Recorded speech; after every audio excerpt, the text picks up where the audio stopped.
Hello everyone. In this series I'm going to show you how to set up a LAMP server, which is basically a web server with um, MySQL Apache web server running on Linux and having a PHP script interpreter module installed, pre-installed on a virtual machine using Amazon's EC2 instances, and I hope we can finish everything in under 1 or 2 minutes. So what we're going to do, we're going to launch a EC2 instance.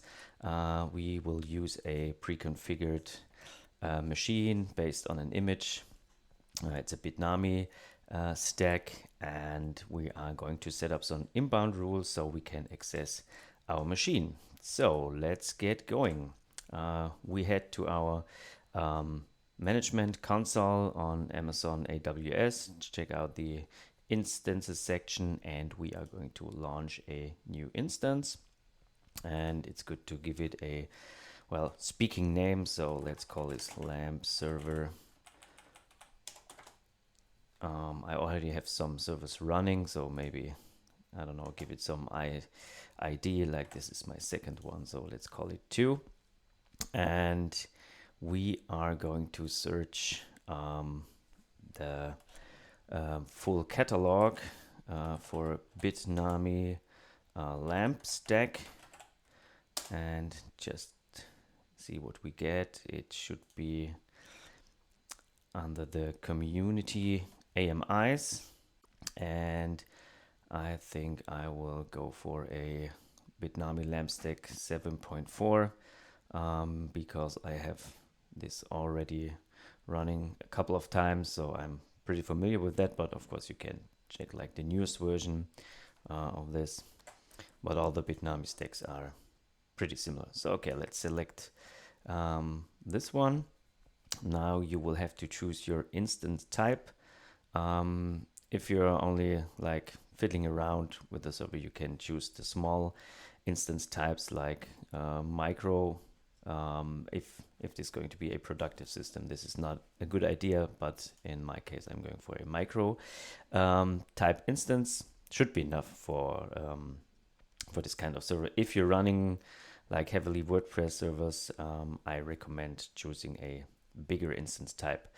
All right, we will need a key pair to log in to our machine via SSH if we need that. I'm going to cover that in another video, and I will create a new key pair. In this case, it's usually a .pm file, and make sure to give it a speaking name. So I'm gonna call my key file key for LAMP server 2.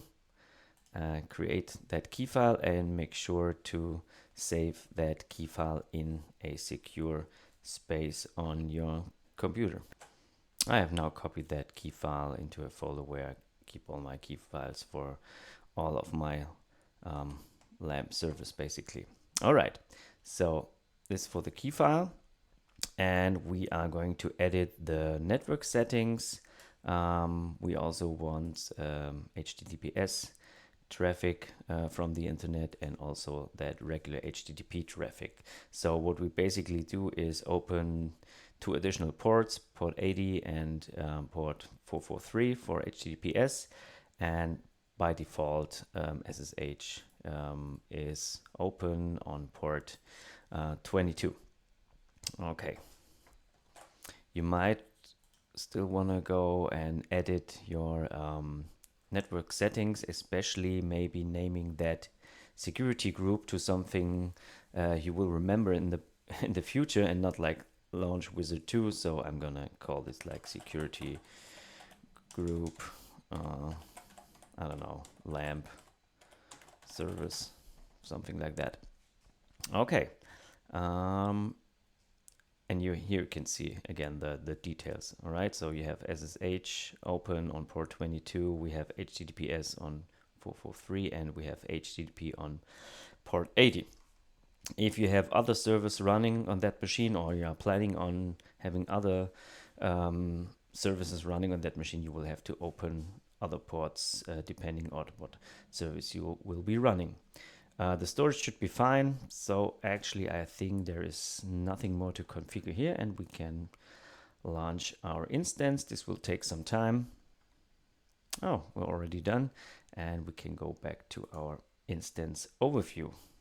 And now you can see the machine LAMP 2 is booting. This will take some time. I'm going to pause the video and continue when it's up. Okay, it's running. Another thing I recommend is to check the system log. All right, the initial boot log appeared, and you can scroll up and, for instance, copy the root password of this machine. We will need that later when we want to connect via SSH. Just scroll up, it will be somewhere around here, setting Bitnami password 2. Your username will be usually Bitnami in this case, but this depends on the image. If you have another AMI not based on Bitnami, there might be another username, so you will have to check the documentation on that image. All right, so we can head back to our machine, and it is up and running. So everything's wonderful, and we now have an IP address available. You can just head over and you see your web server is running. One more thing, if you might want to right away access PHP MyAdmin to configure your database, you will not be able to access this directly from the internet. And you have a quite good tutorial right here, how to set up an SSH tunnel to access your PHP MyAdmin, which is quite easy. On Windows you can use PuTTY, and on Linux it's just one command in the command line.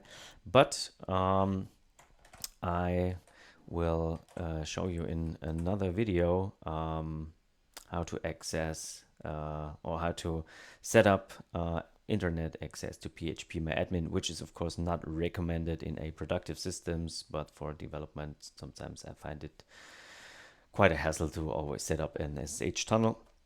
And I'm also going to show you in the next video how to connect to your very machine you just set up via SSH and transfer some files to that machines.